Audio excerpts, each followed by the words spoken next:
ही विश्वची माझी घर असे म्हणणाऱ्या ज्ञानेश्वर महाराजांची ही कथा. ज्ञानेश्वरांचे वडील श्री विठ्ठलपंत यांनी संन्यासाश्रम सोडून गृहस्थाश्रम स्वीकारला. त्यामुळे समाजाने त्यांना बहिष्कृत केले आणि त्यांना वाळीत टाकले. विठ्ठलपंतांच्या मुलांवर कोणतेही धार्मिक संस्कार झाले नव्हते. मुलांवर धार्मिक संस्कार व्हावे यासाठी विठ्ठलपंतांनी ब्रह्मवृंदांकडे याचना केली. पण ब्रह्मवृंदांनी विठ्ठलपंतांना देहांत प्रायश्चित शिक्षा दिली. ती शिक्षा त्यांनी घेतली तरीही त्यांच्या मुलांना शुद्धीपत्र मिळाले नाही. त्यामुळे ज्ञानेश्वर आणि त्यांची भावंडे पैठणच्या धर्मपीठाकडे शुद्धीपत्र आणावयास गेली. तेथेही त्यांना भ्रष्ट ठरविण्यात आले. त्यावर ज्ञानेश्वर महाराज म्हणाले, तुमच्या माझ्याप्रमाणेच सर्व प्राणी मात्रांचा आत्मा एकच आहे. सिद्ध करून दाखवतच का आळंदीच्या पोरा? 4 पोथ्या पुराणा वाचून पोपट पंची करणं फार सोपं असतं. मिथ्या वाद कशाला? तो लेणा आणि तू दोघे समान आहात ना? तो लेणा तुझ्यासारखा बोलू शकेल? जर त्याच्या आणि माझ्या आत्म्याचा संवाद घडला तर काय शक्य? ओम त्र्यंबकै यजामहे सुगंधिं पुष्टिवर्धनम्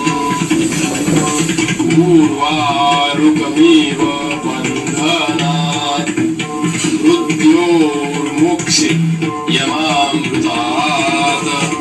ओम त्र्यंबकै यजामहे सुगंधिं पुष्टिवर्धनम् उर्वारुकमिव बन्धनात् मृत्योर्मुक्षि यमामृतात्.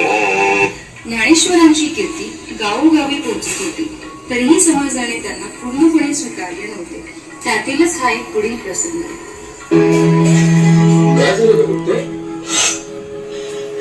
निवृत्ती दादाने कधी नव्हे ते मान्य घ्यायची इच्छा केली. त्यांची ती देखील इच्छा पूर्ण करू शकत नाही. काय झालं? विसोबा काकांनी मला फुटकं कापड देखील मिळू दिलं नाही.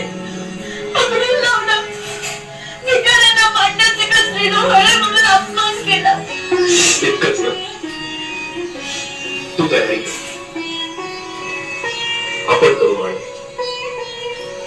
अरे पण कसे? मांड बांधायचं कसं? तू तयारी तर कर.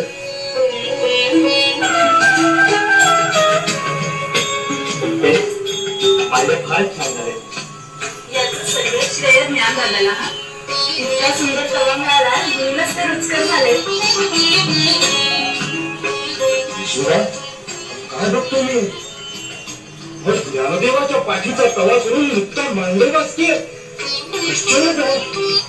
त्याच काळात नारायण डोंगर या गावी चांदेव नावाचे योगी होते. 1400 वर्ष योग साधना व सिद्धी प्राप्त करूनही ते समाधानी नव्हते.